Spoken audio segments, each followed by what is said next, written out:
Nobody wants to hear this. But your brain is hardwired to keep you broke. We crave the dopamine hit of a new purchase. We buy things we don't really need, to impress people we don't even like. I used to be stuck in that exact same loop. Swiping cards to feel a quick burst of joy, then waking up to a mountain of regret. It's a really vicious cycle. And breaking it isn't about math. It's all about your psychology. Once I figured out how my own mind was playing me, everything completely changed for me. I ended up keeping an extra 100 grand in my pocket. Not by risky day trading, and not by winning the lottery, just by adopting some painfully boring habits. Now, just a quick heads up before we dive in. I'm just a guy sharing my own psychological journey. This isn't professional financial advice, just some real talk for educational purposes. Because understanding the why behind your spending is the only way to fix the how. The first habit I had to build, I call it the 24-hour friction rule. Retailers make buying absolutely frictionless. One click and it's on your porch. They weaponize your impulse control against you. So, I started adding friction back in. If I want something, I force myself to wait a full day. 90% of the time, the urge just evaporates. Because the thrill was in the buying, not in actually owning the thing. The second habit is dropping the ego tax. We spend so much money managing our image. Buying the car that looks good in the driveway. Getting the brand name to signal status. But status is an incredibly expensive illusion. I realized I was buying things out of insecurity, terrified of looking like I was falling behind. When I stopped caring about looking rich, I finally started actually getting wealthy. I traded my ego for peace of mind. And let me tell you, it feels a lot better. Habit number 3 is about digital hygiene. I mercilessly unsubscribed from every single marketing email, every retail newsletter, completely gone. Every promotional text message, blocked.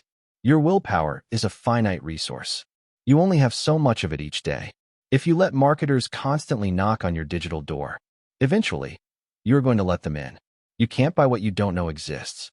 Removing the daily temptation completely saves you the mental energy of having to resist it. It's out of sight and out of mind.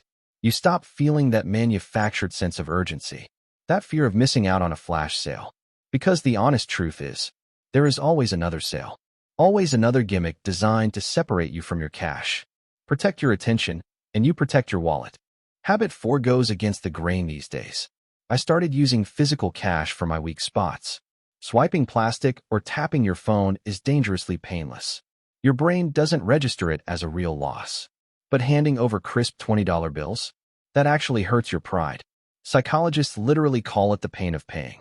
When I started buying my coffees with cash, I suddenly wanted a lot fewer coffees. Habit 5 is automating the right behaviors. Willpower completely fails, but systems don't. I set up my accounts to move money automatically. The day my paycheck hits, a chunk immediately disappears into savings. I don't even see it happen. If it's not in my checking account, I can't spend it. It's the absolute ultimate psychological trick. You pay your future self before your current self ruins it.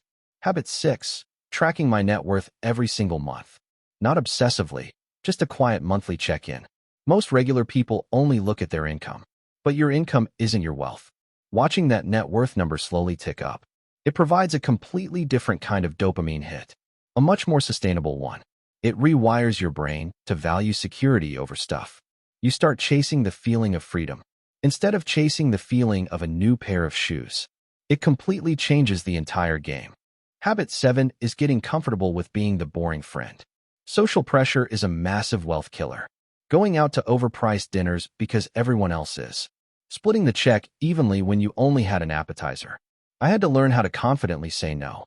I'm keeping it low-key this weekend. It felt really awkward at first. You worry that people will judge you. But you know what I realized? Most of them are secretly relieved. Because they are quietly drowning in credit card bills too. By bowing out, you give them permission to do the same. Habit 8 is ignoring the sunk cost fallacy. We hate feeling like we've wasted money. So we keep throwing good money after bad. Keeping that expensive gym membership we never use. Justifying bad purchases because we already paid for them. I learned to just cut my losses cold. The money is already long gone. Holding on to the mistake just drains you further. Admitting you made a dumb purchase stings your pride. But it frees up your mind and your cash flow. Forgive yourself for the bad money choices. We all make them sometimes.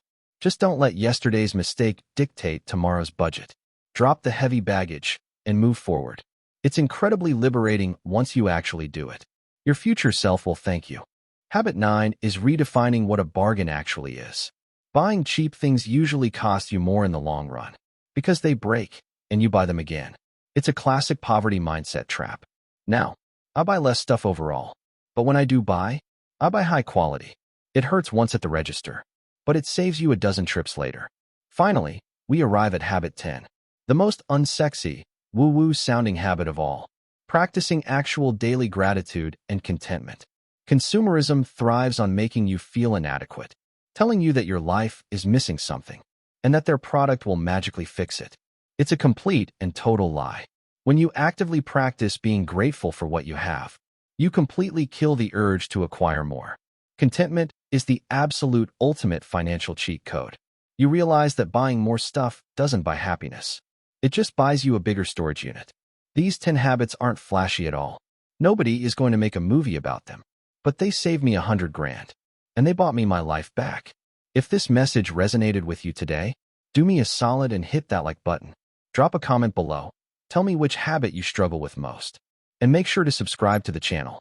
We've got a lot more real talk coming up. I will see you in the next one.